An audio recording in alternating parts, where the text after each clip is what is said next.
الحمد لله نحمده ونستعينه ونستغفره ونعوذ بالله من شرور أنفسنا ومن سيئات أعمالنا من يهده الله فلا مضل له ومن يضلل فلا هادي له أشهد أن لا إله إلا الله وحده لا شريك له وأشهد أن محمدا عبده ورسوله اللهم صل وسلم وبارك على سيدنا محمد وعلى آله وصحبه ومن تبعهم بإحسان إلى يوم الدين.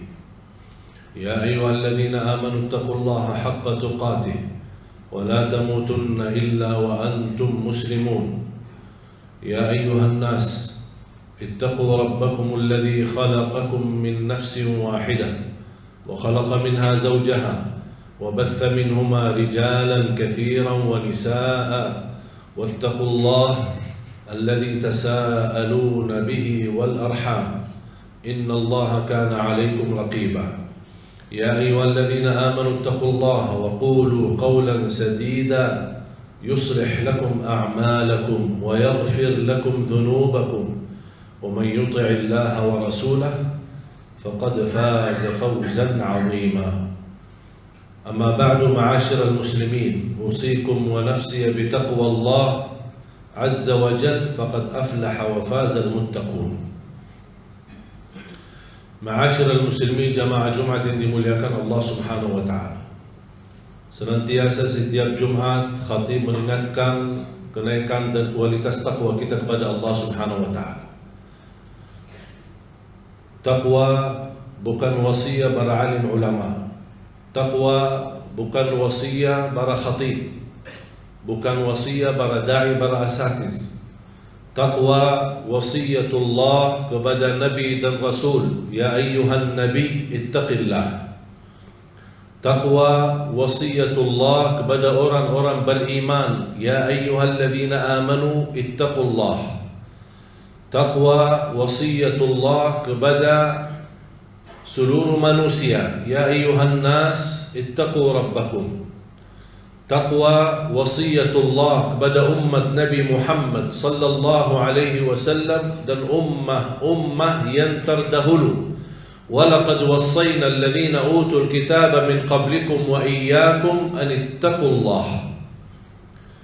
Kunci diterima amal ibadah kita di sisi Allah taqwa. Innama yataqabbalu Allah minal muttaqin. Kunci kemudahan dalam segala urusan taqwa. Wa man yattaqillah yaj'al lahu min amrihi yusra.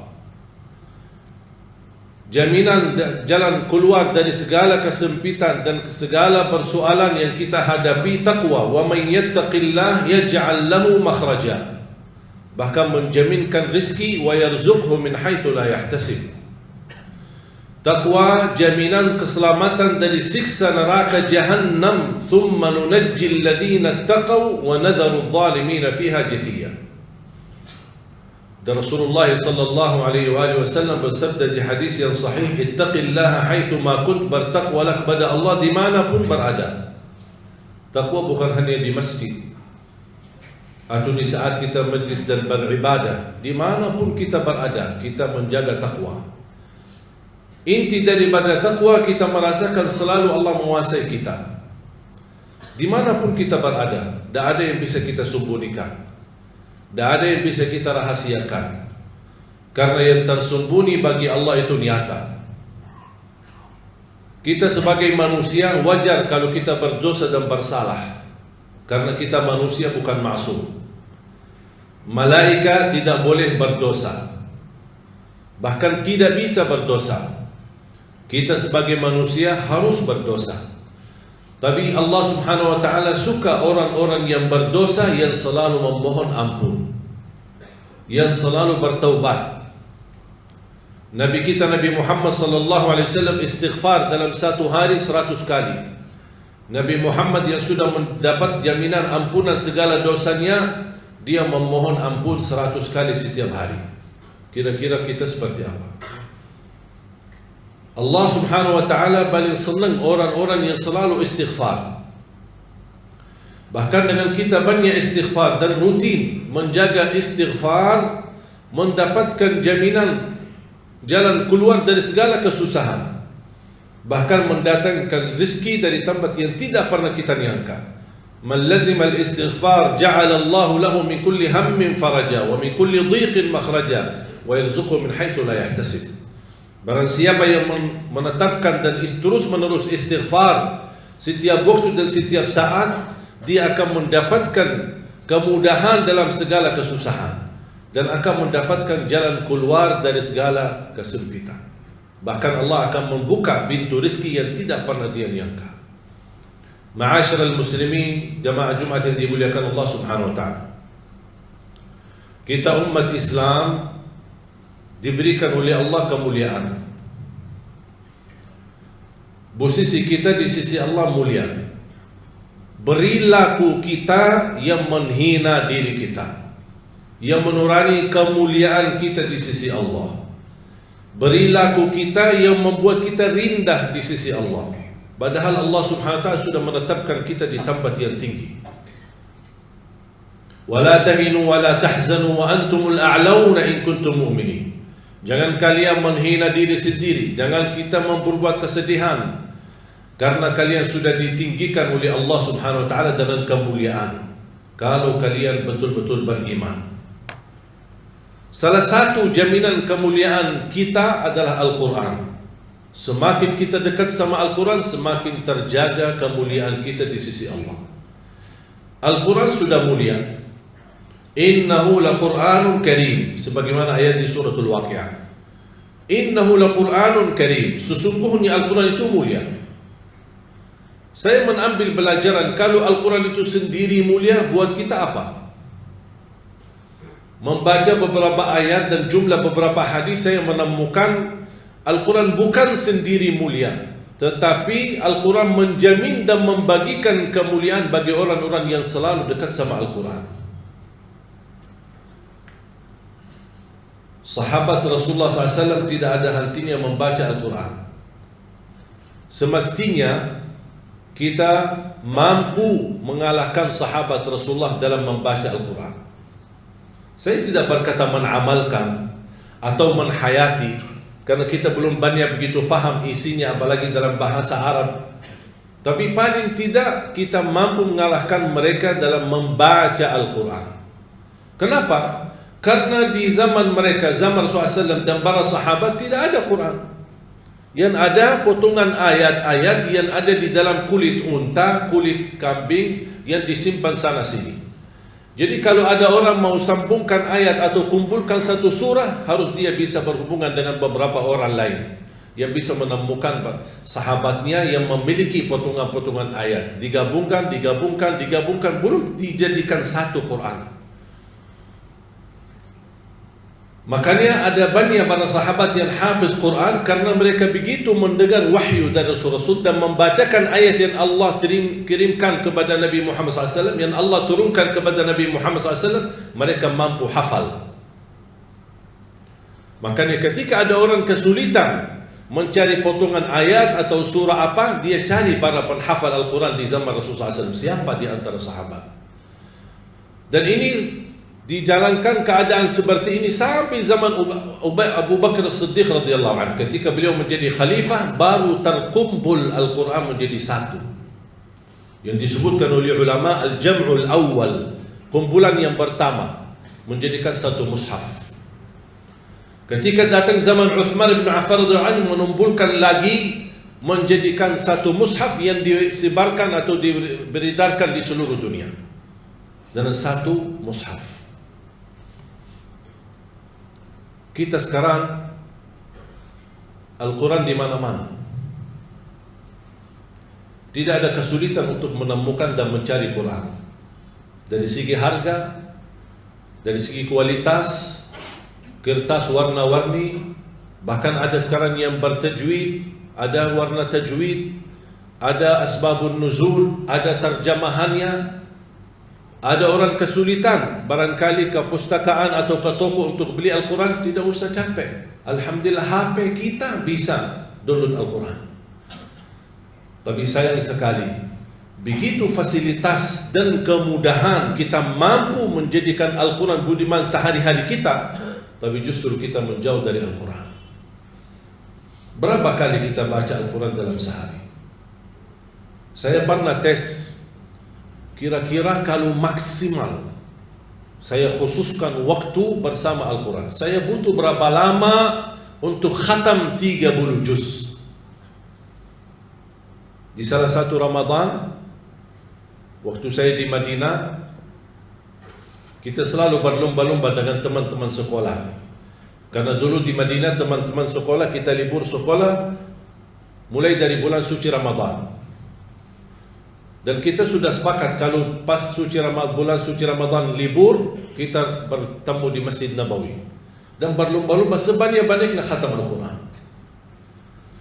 Dan saya bersama teman dan ada juga banyak kawan-kawan yang luar biasa. Ada yang 1 kali khatam, ada yang sampai 1 hari khatam 2 kali. Saya ketika tes butuh berapa lama untuk khatam 30 juz. Saya mulai membaca Al-Quran, habis subuh sampai zuhur, saya pakai alarm, kemudian saya stop, zuhur, habis salat zuhur lanjut lagi, on timernya, sampai asar, off timer, habis asar, on timer lagi. Hasilnya habis mengkhatam 30 juz, saya melihat waktunya 10 jam. 10 jam bagi orang yang standar bacaannya cukup bagus, mampu mengkhatam 30 juz. Sedangkan ada orang 1 bulan 30 hari tidak bisa khatam 30 juz. 30 hari. Sedangkan 10 jam cukup. Apalagi sekarang kita di bulan Rajab. Bagi ahlul Quran, sebenarnya bulan Rajab dan bulan Sya'ban itu bulan mulia. Bahkan bulan Sya'ban disebutkan bulanul Quran atau bulanul Qurra. Yang suka membaca Al-Quran, bulannya mereka itulah Sya'ban, bukan Ramadan. Kenapa? Karena dari Rajab, Sya'ban mereka sudah mempersiapkan. Jangan sampai masuk Ramadan kita malah malas membaca Al-Quran. Beda sama orang yang dari Ramadan ke Ramadan dia menunggu kesempatan. Hanya dari Ramadan ke Ramadan baru dia memperhatikan Al-Quran. Ada seorang perempuan namanya Kaila.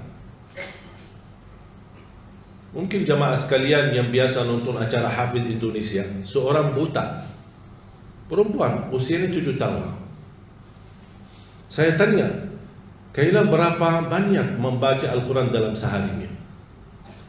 Dia jawab 5 sampai 7 juz.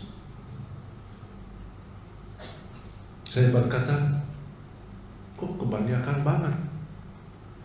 Banyak sekali. Tak capek? Kasihan kamu. Apalagi mohon maaf kamu buta. Kalau kamu tak baca Al-Quran, saya yakin Allah pasti maafkan. Karena kamu diuji dengan buta mata.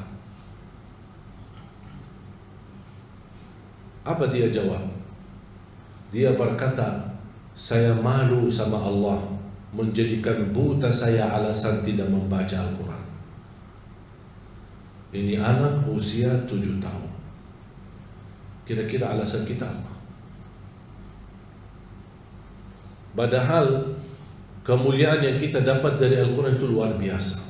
Sayang sekali kalau kita sudah memiliki di tengah kita kitab yang termulia, kitab yang tersuci, kitab yang teragung, tidak ada keraguan di dalamnya. Alif Lam Mim, dzalikal kitabu la raiba fihi hudan lil muttaqin. Dan membaca Al-Quran walaupun tidak mengerti isinya, tidak memahami maknanya, tidak apa-apa. Tetap dapat setiap satu huruf 10 kebaikan. Jadi kalau jamaah sekalian membaca, tak faham sama sekali, hanya baca saja, tetap mendapatkan setiap satu huruf 10 kebaikan. Alif Lam Mim bukan satu huruf. Alif satu huruf, Lam satu huruf, Mim satu huruf.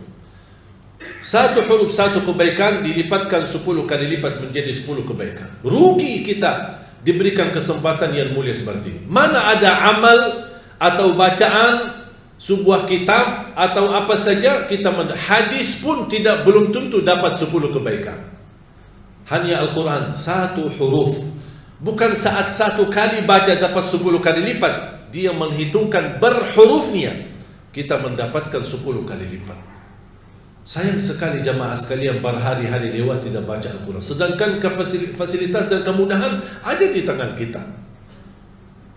Tak bisa baca Al-Quran karena alasannya masih buta huruf atau berbata-bata. Jangan khawatir, ada berita gembira. Di hadis yang diriwayatkan Imam Muslim, Rasulullah SAW bersabda, "Walladhi yaqra'ul Qur'ana wa yatata'ta'u fihi wa huwa 'alaihi syaq lahu ajran." Barang siapa yang membaca Al-Quran dan dia mendapatkan kesusahan sambil berbata-bata dalam bacaannya, apa dapatnya? Apakah dosa karena berbata-bata? Kesulitan dalam membaca, apakah itu dosa? Kata Rasulullah SAW, tidak, itu 2 pahala. Falahu ajran. 1 pahala karena dia mau membaca, 1 lagi karena kesusahan dan kesulitan yang dia hadapi saat membaca. Mohon maaf, tidak bisa baca sama sekali. Alhamdulillah masih bisa simak, dengar. Sambil naik motor, sambil kita menjalani tugas di kantor, atau kita kemana saja pergi. Alhamdulillah sekarang fasilitas mudah. Dengan HP kita bisa kita dengar murattal. Sambil kita khatam 30 juz, walaupun tidak mengerti isinya, mendapatkan keberkahan. 1 ayat kalau kita jaga setiap habis salat fardu dan ketika mau tidur, sebagaimana bersabda Rasulullah SAW, "Man qara'a ayat al-kursi dubura kulli salatin laysa bainahu wa bainal jannati illa yamut." Barang siapa yang membaca ayat kursi setiap habis salat fardu, dijamin menjadi ahli surga. Coba 1 ayat saja menjaminkan kita masuk surga. Kira-kira gimana 30 juz Al-Quran? Dan selalu saya sampaikan kepada jamaah, kalau seandainya buru-buru, lagi ada rapat, ada meeting, ada urusan mendadak, tak bisa berlama-lama di masjid, tak apa-apa, habis istighfar langsung baca ayat Al-Kursi, terus habis itu jalan. Terus gimana? Subhanallah, walhamdulillah, dan zikir-zikir yang lain, tak apa-apa, sambil jalan pulang bisa kita jalankan zikir itu. Asal jangan tinggalkan ayat kursi setiap habis salat, karena itu jaminan mendapatkan surga Allah Subhanahu wa ta'ala. Saya harap jamaah sekalian, kita mempersiapkan diri mulai sekarang. Jangan menunggu Ramadan yang datang, karena belum tentu bertemu Ramadan. Tidak ada yang punya jaminan punya umur sampai bulan suci Ramadan. Makanya saya harap, kalau tidak bisa 1 juz dalam 1 hari, minimal mulai harimu baca Al-Quran, tutupi harimu dengan membaca Al-Quran. Tunjukkan perubahan. Kalau anda ingin Allah rubahkan nasib kita, anda ingin Allah merubahkan rizkimu, Allah ingin merubahkan keadaanmu menjadi lebih baik, tunjukkan perubahannya kepada Allah Subhanahu wa ta'ala. Tunjukkan perubahan yang luar biasa, akan dapat anugerah yang luar biasa. Tapi jangan kita menjadi hamba biasa-biasa saja, tapi minta sama Allah yang luar biasa. Itu tidak adil. Oleh karena itu jamaah sekalian, mari kita minimal mulai harimu baca Quran semampunya. 1 ayat, 2 ayat, 1 halaman, apa yang anda mampu tunjukkan. Begitu habis subuh, sebelum beraktivitas, sebelum jalan ke kantor atau kemana, kita baca Al-Quran. Begitu pulang, sudah mau tidur, siap-siap, sebelum tidur ambil air wudu dan baca Al-Quran. Habis itu tidur. Semoga di antara kita memulai hari kita baca Quran, tutupi hari kita baca Al-Quran, semoga di antaranya kita mendapatkan keberkahan oleh Allah Subhanahu wa ta'ala. Berkah terjamin. Saya belajar dari ibu saya, setiap hari tidak pernah lewat pasti khatam suratul Baqarah. Setiap hari. Karena Rasulullah SAW bersabda, "Alaikum bi suratil Baqarah, fa inna akhdaha barakah wa tarkuha hasrah wa la tastati'uha al-batala." Ambillah suratul Baqarah, jagalah suratul Baqarah. Barang siapa yang membawa suratul Baqarah, sesungguhnya dia telah membawa keberkahan. Dan barang siapa yang meninggalkan suratul Baqarah, kata Rasulullah SAW, akan menyesal. Kira-kira mau mendapatkan keberkahan atau membawa penyesalan? Kalau kita merasa diri gagal menjadi ahlul Quran ataupun hafal Al-Quran, mohon dengan sangat, jangan gagalkan anakmu menjadi penghafal Al-Quran. Saya kagumi dan terkejut ketika melihat anak-anak hafiz Indonesia, rata-rata dari orang tua yang awam, orang tua yang buta huruf, orang tua petani, orang tua yang tidak punya kemampuan. Bahkan ada orang tua yang tidak pernah belajar sama sekali Al-Quran, tapi begitu dia memperjuangkan, sampai ada seorang ibu berkata, sudah, hentikan buta huruf lagi. Di masa kami cukup banyak orang buta huruf, kami tidak mau di generasi-generasi anak-anak kami masih ada yang buta huruf. Kalau anda gagal menjadi penghafal Al-Quran, mohon jangan gagalkan anakmu.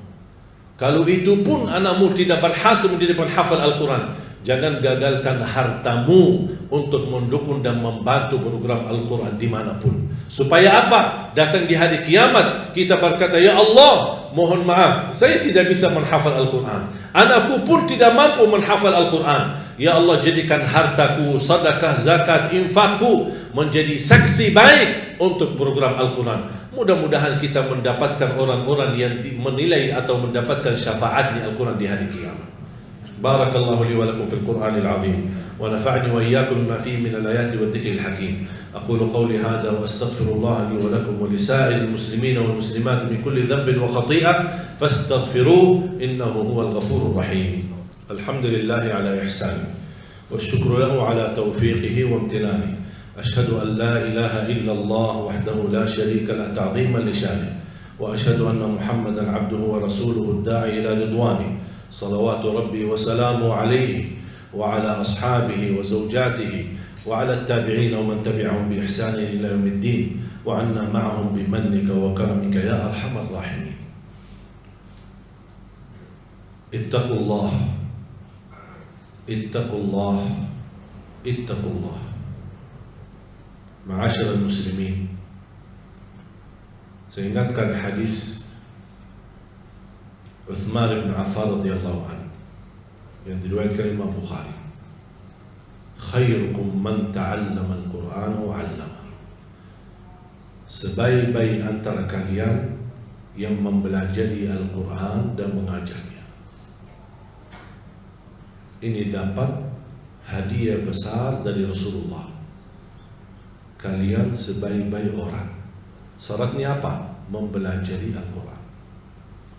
Di hadis yang diriwayatkan Imam Muslim, Iqra'ul Qur'ana fa innahu ya'ti yawmal qiyamati syafi'an li ashabi. Bacalah Al-Quran, sesungguhnya Al-Quran menjaminkan syafaat bagimu.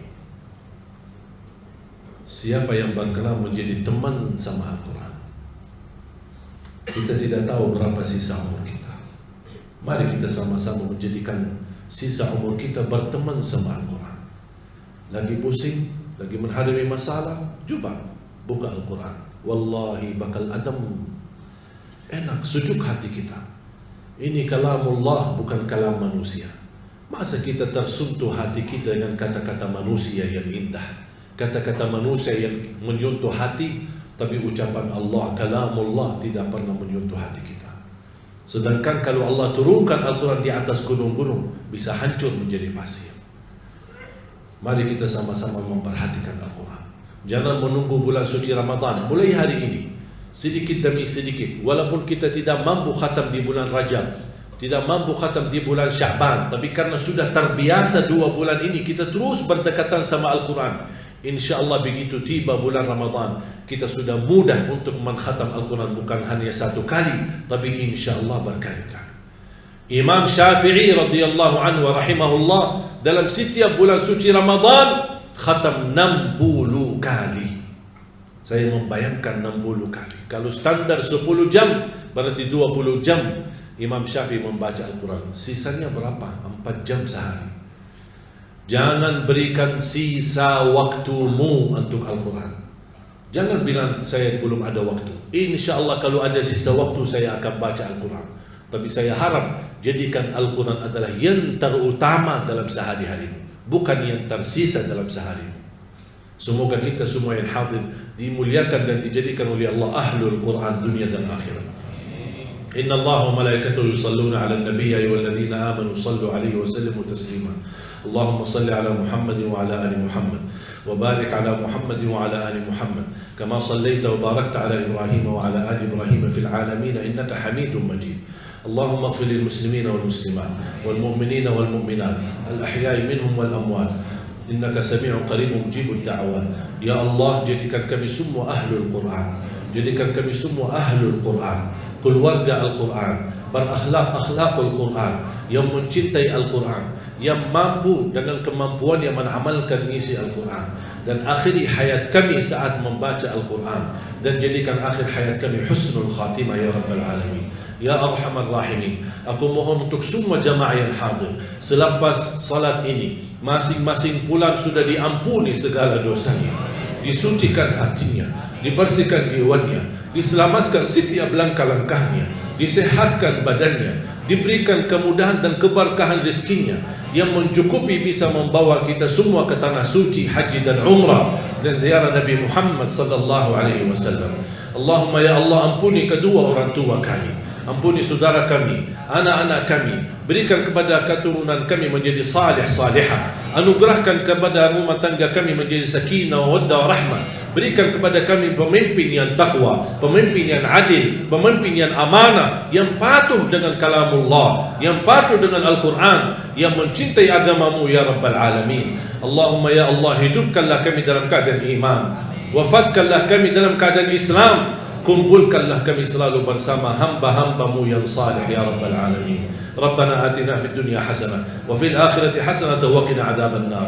Ibadallah, inna Allah ya'muru bil 'adli wal ihsani wa ita'i dzil qurba wa yanha 'anil fahsya'i wal munkari wal baghi ya'idhukum la'allakum tadhakkarun. Fadhkurullaha al-'azima al-jalila yadhkurkum washkuruhu 'ala ni'amihi wa ala'ihi yazidkum wa la dhikrullahi akbar wallahu ya'lamu ma tasna'un.